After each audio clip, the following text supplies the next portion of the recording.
Қайырлы күн достар, қалдарыңыз қалай? Сіздермен Нури Камал, каналыма қош келдіңіздер. Сіздермен бүгін чебуректің ең оңай әрі ең дәмді рецептімен бөлісетін боламын.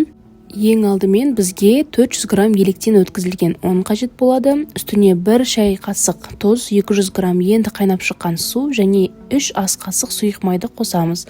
Одан соң жақсылап араластырып, ішінде іртігі қалмайтындай қамыр елейтін боламыз.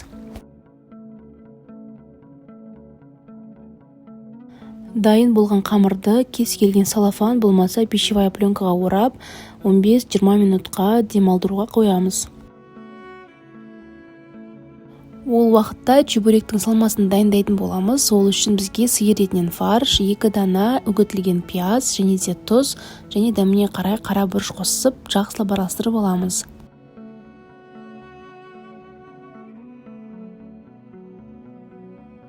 Ендігі кезекте қамырымызды дайындап аламыз. Мен өзіме керекті етіп 45-50 грамм салмақта бөліп алдым. Менде 15 дана чебуреки шықты.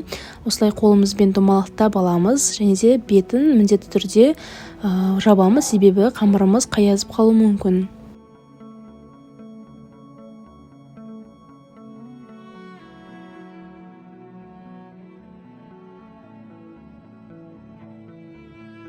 Қамырымызды шетінен жайып, чебурекиді бүгуімізді бастаймыз.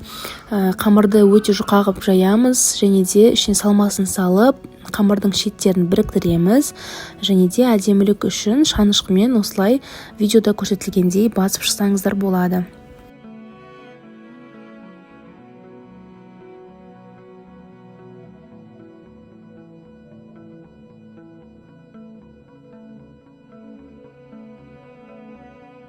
Чебурекилерді бүгу барысында табамызға майды құйып қыздырып аламыз және де чебурекилерді салып, әр бетін 4-5 минуттан қызарғанша қуырамыз.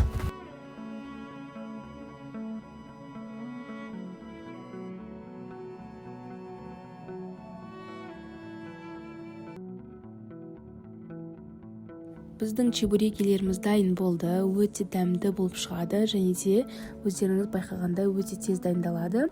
Міндетті түрде жасап көріңіздер, каналыма тіркеліңіздер. Келесі кездескенше сау болыңыздар.